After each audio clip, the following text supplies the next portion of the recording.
السلام علیکم ورحمۃ اللہ وبرکاتہ۔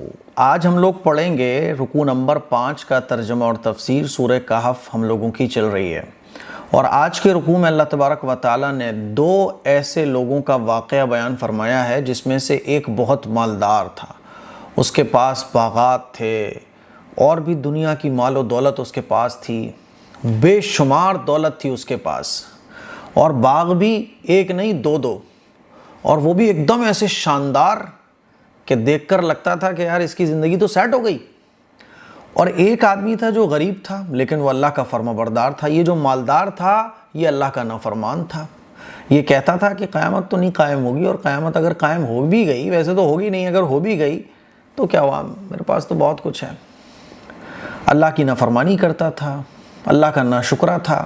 اور جو دوسرا بندہ تھا وہ اللہ کا فرما بردار تھا، وہ اس کو کہتا بھی تھا کہ دیکھ اللہ کی عبادت کر، اللہ کی نعمتوں کا شکر ادا کر، لیکن وہ اپنے مال اور دولت پر اتراتا رہتا تھا۔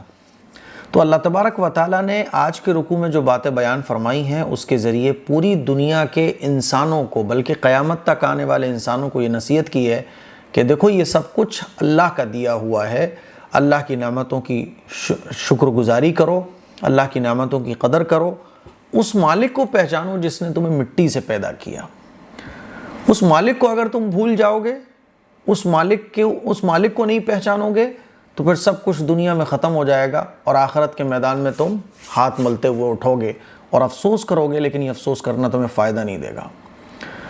سرداران قریش اور مکے کے اندر جو بڑے بڑے لوگ تھے وہ یہ کہتے تھے کہ آپ اپنے آس پاس سے جو آپ کے یہ مسلمان، جو آپ کے صحابہ ہیں، غریب غربا، یہ جو آپ کے آس پاس بیٹھے رہتے ہیں نا، تو آپ سے بات کرنے کا ہمارا دل نہیں چاہتا، آپ ان آس پاس میں بیٹھے ہوئے لوگوں کو ہٹاؤ تب ہم آپ سے بات کریں گے۔ میں نے آپ کو کل کے رکوع میں سمجھایا تھا۔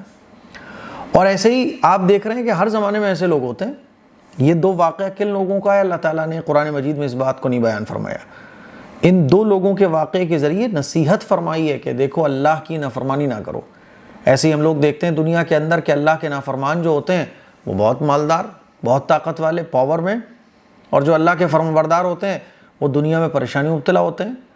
تو اللہ نے اس واقعے کے ذریعے یہ بھی بیان فرمایا کہ دیکھو دنیا امتحان کی جگہ ہے، اصل اللہ کی اطاعت ہے، اصل مال و دولت نہیں ہے۔ یہ دنیا تو چھوٹی سی ہے، ختم ہو جانی ہے، اصل مال و دولت نہیں ہے، اصل اللہ کی اطاعت ہے۔ تو آج کا رکوع شروع کریں گے ہم۔ اس سے پہلے میں آپ لوگوں سے اپیل کرنا چاہوں گا، مسجد کے کام بہت سارے پینڈنگ میں ہیں، اور یہ سب کچھ کام جو ہوتے ہیں یہ آپ کے تعاون سے ہوتے ہیں۔ میں آپ لوگوں سے اپیل کرنا چاہوں گا کہ اگر اس چینل سے آپ کو تھوڑا سا بھی فائدہ پہنچتا ہے، آپ جتنا ہو سکے جو ہمارے دینی کام آف لائن چل رہے ہیں ان کو آپ سپورٹ کیجئے۔ پڑھانے والے اساتذہ کی تنخواہ ہے، مسجد میں کنسٹرکشن کا کام چل رہا ہے، تھوڑی فنیشنگ کا کام، اس کا خرچہ ہے، لائٹ کا خرچہ ہے، تمام طرح کے خرچے ہیں۔ آپ لوگوں کے تعاون کے بغیر یہ پاسبل نہیں ہو سکتے، تو آپ لوگ اس بار کوڈ پر جتنا ہو سکے تعاون کیجیے گا۔ چلیے شروع کرتے ہیں۔ اعوذ باللہ من الشیطان الرجیم، بسم اللہ الرحمن الرحیم۔ وَضْرِبْ لَهُمْ مَثَلَ الرَّجُلَيْنِ جَعَلْنَا لِأَحَدِهِمَا جَنَّتَيْنِ مِنْ أَعْنَابٍ وَحَفَفْنَاهُمَا بِنَخْلٍ وَجَعَلْنَا بَيْنَهُمَا زَرْعًا۔ اور اے نبی آپ ان سے دو شخصوں کی مثال بیان کیجیے جن میں سے ایک کو ہم نے انگوروں کے دو باغ عطا کیے تھے، ان دونوں کو کھجور کے درختوں کی باڑ سے گھیر رکھا تھا، اور ان کے درمیان کھیتی بھی لگا رکھی تھی۔ کتنے باغ اللہ نے دیے تھے؟ دو باغ عطا کیے تھے، اور ان دونوں باغوں کے درمیان کھجور کے درختوں کی باڑ تھی۔ ہوتا نا باڑ لگا دیتے ہیں تاکہ میرا کھیت الگ دکھے، تو ایک تو باغ، اور باغ میں بھی سائیڈ میں کھجوروں کے درخت، اور ان کے درمیان کھیتی بھی لگا رکھی تھی۔ کھیتی بھی ہے، یعنی بیوٹیفل منظر، جس کو دیکھے آدمی تو سوچے یار میری تو لائف سیٹ ہو گئی، ایسا منظر۔ اچھا جی، انگوروں کے باغ تھے، سائیڈ میں کھجوروں کے درخت اور بیچ میں کھیتی۔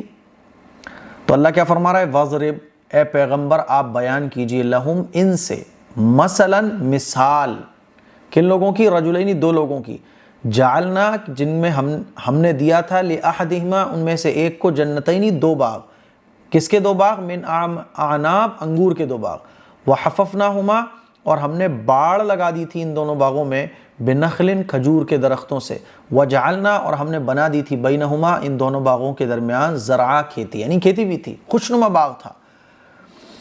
کلتا الجنتین آتت اکلها ولم تظلم منہ شیئا وفجرنا خلالہما نہرا، دونوں باغ پورا پھل دیتے تھے۔ اللہ اس کی اہمیت کو بیان فرمایا اللہ تبارک و تعالیٰ کہ دونوں باغ پھل دیتے تھے اور پھل میں کچھ کمی نہیں ہوتی تھی، نیز ہم نے ان دونوں کے درمیان نہریں بھی جاری کر دی تھیں، یعنی نہریں بھی تھیں بیچ میں سے، یعنی ایک نمبر ویو تھا، ایک نمبر کمائی تھی، ایک نمبر پھل اور فروٹس تھے۔ تو اللہ فرما رہا ہے کلتا الجنتین، یہ دونوں باغ پھل دیتے تھے، یہ دونوں باغ آتت دیتے تھے، اکلہا، پھل دیتے تھے، ولم تظلم، اور اللہ نے کچھ بھی کمی نہیں کی تھی، منہ، اس میں سے شیئا، کچھ بھی، یعنی اللہ کی طرف سے اس میں کچھ بھی کمی نہیں تھی، وفجرنا، اور ہم نے جاری کر دی تھی، خلالہما، ان دونوں کے درمیان، نہرا، نہروں کو، وکان لہ ثمر، اور اس شخص کے پاس باغوں کے علاوہ اور بھی مال و اسباب تھے، صرف باغ نہیں تھا، اس کے علاوہ دنیا کی مال و دولت کے انبار اور ڈھیر اس آدمی کے پاس لگے ہوئے تھے۔ حضرت عبداللہ ابن عباس رضی اللہ تعالیٰ عنہ نے ثمر کی تفسیر اسی سے کی ہے، وَكَانَ لَهُ، اور اس کے پاس ثمر، دنیا کے اور بھی مال و اسباب تھے۔ فَقَالَ لِصَاحِبِهِ وَهُوَ يُحَاوِرُهُ أَنَا أَكْثَرُ مِنْكَ مَالًا وَأَعَزُّ نَفَرًا، تو اس نے اپنے ساتھی سے گفتگو کرتے ہوئے کہا کہ میں دولت کے اعتبار سے بھی تم سے زیادہ ہوں اور میرا جتھا بھی زیادہ طاقتور ہے، یعنی میں دولت کے اعتبار سے بھی اور طاقت کے اعتبار سے بھی تم سے بڑا ہوا ہوں۔ جیسے کہ آج کل پوری دنیا کہتی ہے کہ ارے مسلمان تو غریب، دیکھو میرے، پھر یہ سائنسی طاقت ہمارے پاس کیوں ہے، یہ مال و دولت والی طاقت ہمارے پاس کیوں ہے؟ ہاں، انسان مسلمانوں کی اپنی کمیوں کی وجہ سے بھی ہے، لیکن اگر کوئی غریب ہے اور کوئی امیر ہے تو یہ اللہ کا فضل ہے، اس کا کوئی کمال نہیں ہے، ورنہ دنیا میں کتنے لوگ کوشش کرتے ہیں۔ فقال، تو اس نے کہا، لصاحبہ، اپنے ساتھی سے، کیا کہا، وہو یحاورہ، گفتگو کرتے ہوئے، انا اکثر، میں زیادہ ہوں، من کا، تمہارے مقابلے میں، مال میں بھی، مالا، واعز، اور میری عزت بھی بڑی ہوئی ہے، نفرا، جتھے کے اعتبار سے، یعنی ہر اعتبار سے میں تم سے بڑا ہوا ہوں۔ ودخل جنتہ وہو ظالم لنفسہ، اور وہ اس حال میں اپنے باغ میں داخل ہوا کہ وہ خود اپنے آپ کے ساتھ زیادتی کر رہا تھا۔ اللہ کی جب نافرمانی کوئی کرتا ہے نا تو اللہ کی شان بڑھتی نہیں ہے، اللہ کی شان گھٹتی نہیں ہے۔ ساری دنیا کے انسان اللہ کی شان کو بیان کرنے لگیں، اللہ کی شان بڑھے گی نہیں، اور ساری دنیا کے انسان اللہ کی نافرمانی کرنا شروع کر دیں، اللہ کی شان گھٹے گی نہیں۔ تو انسان جب اللہ کی نافرمانی کرتا ہے تو اللہ کی نافرمانی کرنے کی وجہ سے وہ اپنا ہی نقصان کر رہا ہوتا ہے، وہ اپنے اوپر ہی ظلم کر رہا ہوتا ہے۔ اللہ نے اسی بات کو بیان فرمایا، وَدَخَلَ جَنَّتَهُ، اور وہ اپنے باغ میں داخل ہوا، وَهُوَ، اس حال میں کہ وہ ظالم، ظلم کر رہا تھا، لنفسی، اپنے اوپر۔ قَالَ مَا أَظُنُّ أَن تَبِيدَ هَذِهِ أَبَدًا، اس نے کہا کہ میں خیال نہیں کرتا کہ یہ باغ کبھی برباد بھی ہو سکتا ہے۔ جیسے انسان اپنی طاقت پہ پھولتا ہے نا، حکومت آ جائے تو حکومت پر پھولتا ہے، تو اصل میں یہ مشرکین مکہ، سرداران قریش اور قیامت تک آنے والے انسانوں کو جو گھمنڈ میں، تکبر میں، اپنی طاقت کے نشے میں چور ہو جاتے ہیں، ان کو کہا جا رہا ہے کہ دیکھو ایسا ہو سکتا ہے، سب کچھ اس کے اختیار میں، اسے پہچانو۔ قال، تو اس نے کہا، ما اظن، میں یہ خیال نہیں کرتا ہوں، ان تبید ہذہ، کہ یہ باغ کبھی برباد ہوگا، ابدا، میرا یہ گمان نہیں ہے کہ یہ باغ کبھی برباد ہوگا۔ وما اظن الساعة قائمة ولئن رددت الى ربی لاجدن خیرا منها منقلبا، اور میرا گمان نہیں ہے کہ قیامت آنے والی ہے، اور اگر کبھی میں اپنے پروردگار کے پاس پہنچا بھی دیا گیا تو میں وہاں پہنچ کر اس سے بھی زیادہ شاندار جگہ پاؤں گا۔ جیسے کہ بہت سارے لوگ ہوتے ہیں جو یہ سمجھتے ہیں کہ میرا جو دین ہے بس وہی صحیح ہے، اور وہ صحیح غلط کو پہچاننے کی کوشش نہیں کرتے اور اپنی طاقت پہ پھولتے ہیں، یہ سمجھتے ہیں کہ میں تو ملینئر ہوں، میری تو مال و دولت کبھی ختم ہی نہیں ہو سکتی ہے۔ تو دولت بھی ختم ہو سکتی ہے، اور جو تم یہ سوچ رہے ہو کہ مرنے کے بعد صاحب میرا جو دھرم ہے وہ بہت اچھا ہے، تم نے سچ اور جھوٹ میں کبھی فرق کرنے کی کوشش نہیں کی، صحیح غلط کو پہچاننے کی کوشش نہیں کی، تو تمہارا نقصان ہی نقصان ہے، دنیا میں نہیں ہوگا تو آخرت میں تو نقصان پکا ہے۔ اور میں نہیں سمجھتا ہوں ساعتا کہ قیامت قائم ہوگی، ولا رددت، اور اگر میں واپس بھی کر دیا جاؤں الی ربی اپنے پروردگار کی طرف، لا اجدن، تو میں پاؤں گا خیرا منہا، اس سے بھی بہترین، منقلبہ، جگہ۔ اب اس کے ساتھی نے کیا کہا؟ قال له صاحبه وهو يحاوره اکفرت بالذی خلقك من تراب ثم من نطفة ثم سواك رجلا۔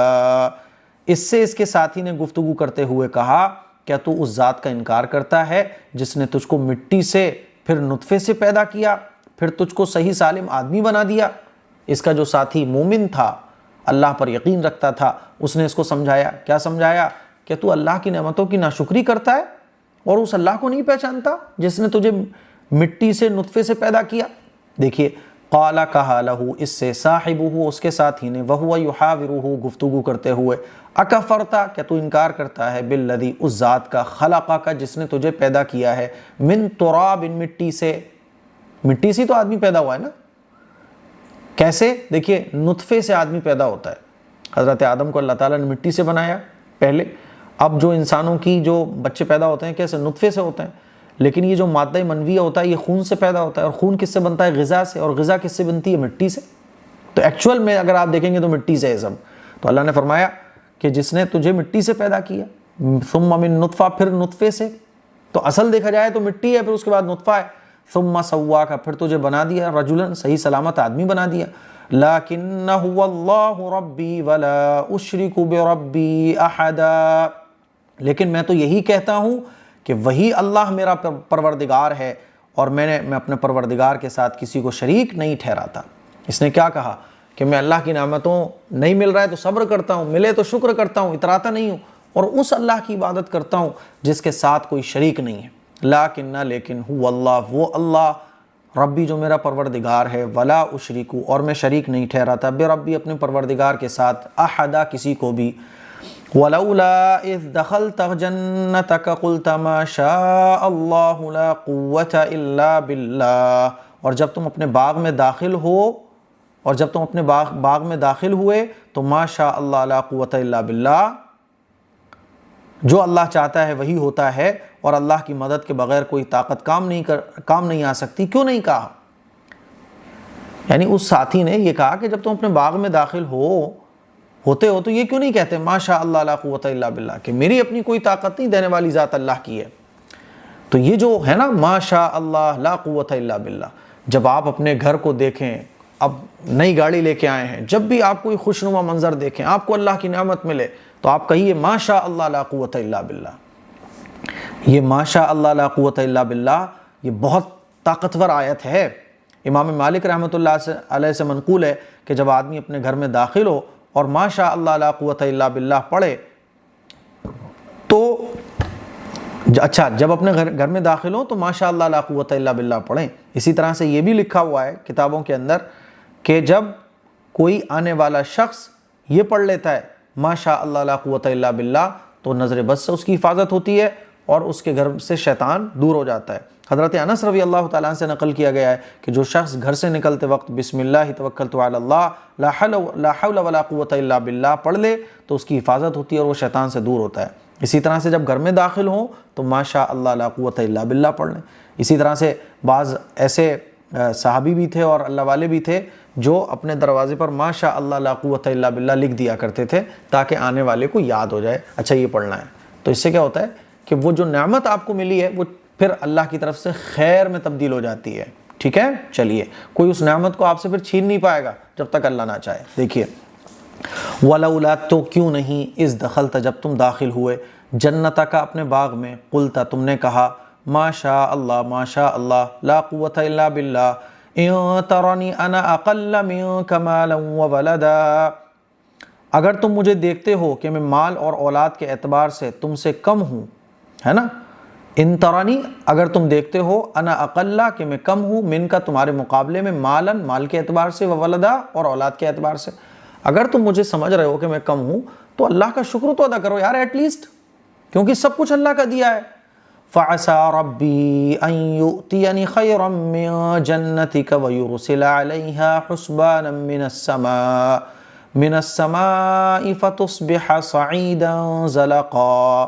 تو کیا عجب ہے کہ میرے پروردگار مجھ کو تمہارے باغ سے بہتر باغ عطا فرما دیں اور تمہارے باغ پر آسمان سے کوئی آسمانی آفت بھیج دیں کہ یہ باغ چٹیل میدان بن کر رہ جائے۔ تو اس ایمان والے بندے نے کہا کہ دیکھو اگر تم مجھے دیکھ بھی رہے ہو کہ میں کم ہوں تو ماشاءاللہ تو کہو، اللہ کا شکر ادا تو کرو، اور مجھے یقین ہے کہ اللہ مجھے بہترین دے گا اس باغ سے، میرا جو اجر ہے وہ اللہ کے یہاں ہے اور مجھے اس باغ سے بہترین ملے گا، اور ہو سکتا ہے کہ تمہاری ناشکری اور ناقدری کی وجہ سے، اللہ کی نافرمانی کرنے کی وجہ سے، شرک کرنے کی وجہ سے ہو سکتا ہے کہ اللہ تمہارے اس باغ کو چٹیل میدان بنا دے۔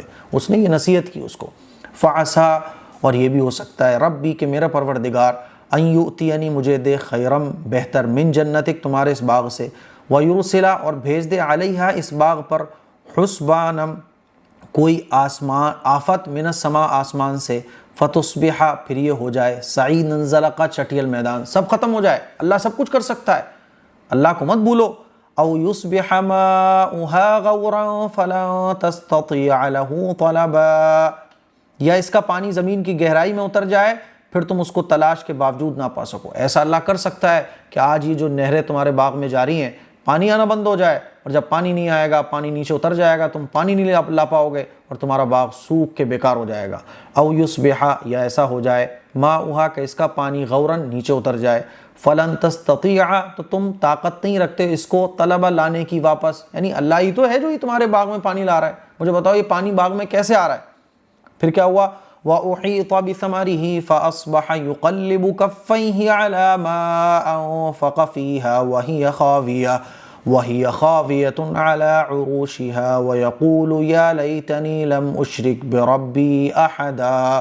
پھر یوں ہوا کہ اس کے باغ کا سارا پھل برباد ہو گیا، اور اس نے باغ پر جو کچھ خرچ کیا تھا اس پر بھی ہاتھ ملتا رہ گیا، اور وہ باغ اپنی چھتوں کے بل گر پڑا تھا، یعنی پورا بیکار ہو گیا۔ جیسے آندھی ہوتی ہے نا، ساری چیزیں تہس نہس برباد ہو جاتی ہیں، تو وہ باغ اپنی چھتوں کے بل گرا پڑا تھا۔ وہ شخص کہنے لگا کاش میں نے اپنے پروردگار کے ساتھ کسی کو شریک نہ ٹھہرایا ہوتا۔ وہ کہنے لگا، پھر اس کو احساس ہو گیا۔ تو اللہ تعالیٰ فرما رہا ہے کہ دیکھو ابھی ہوش میں آ جاؤ، ابھی سانسیں ہیں، نعمتیں باقی ہیں، تم حق کو پہچان سکتے ہو، ابھی ہوش میں آ جاؤ، ایسا نہ ہو کہ تمہیں بھی پھر ہاتھ ملنا پڑے بعد میں۔ وَأُحِيطَ بِثَمَرِهِ، پھر یوں ہوا کہ اس باغ کے سارے پھل برباد ہو گئے، فَأَصْبَحَ، اور تو وہ یقلب ملتا رہ گیا، کفیہ اپنے ہاتھوں کو، علی ما انفقا اس پر، انفقا جو اس نے خرچ کیا تھا، فیہا اس باغ میں، وہی اور یہ باغ، خاویتن پڑا ہوا تھا، علی عروش چھتوں کے بل، ویقول اور وہ کہہ رہا تھا، یا لیتنی کہ کاش، لم اشرک میں نے شریک نہ کیا ہوتا، بربی اپنے پروردگار کے ساتھ، احدا کسی کو، ولم تکن لہ فئۃ ینصرونہ من دون اللہ وما کان منتصرا، اور اس کو کوئی ایسا گروہ میسر نہ ہوا جو اللہ کے مقابلے میں اس کی مدد کرتا، اور نہ وہ خود اپنے کو بچا سکا۔ اللہ فرما رہا ہے کہ وہ اپنے باغ کو نہیں بچا سکا اور نہ کوئی گروہ اس کی مدد کر سکا۔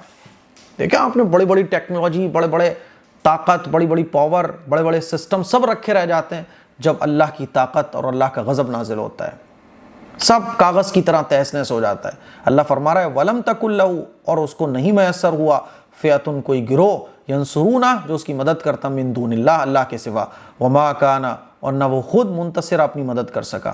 ہنالک الولایۃ للہ الحق، اللہ فرماتا ہے یہاں تو سب اختیار اس اللہ ہی کے لیے ہے، ہوا خیر ثوابا وخیر عقبا، وہی بہتر ثواب دینے والا ہے اور اسی کے ہاتھ میں بہتر انجام ہے۔ اللہ فرما رہا ہے کہ اللہ ہی کے اختیار میں سب کچھ ہے، ہنالک یہاں تو سب کا سب، ولایت تمام کی تمام طاقتیں للہ اللہ ہی کے لیے ہیں، الحق جو حق ہے، ہوا خیر اور وہ بہترین ہے ثواب کے اعتبار سے، وخیر عقبہ اور بہترین ہے انجام کے اعتبار سے، یعنی اللہ بہترین انجام دینے والا ہے، بہترین ثواب عطا کرنے والا ہے۔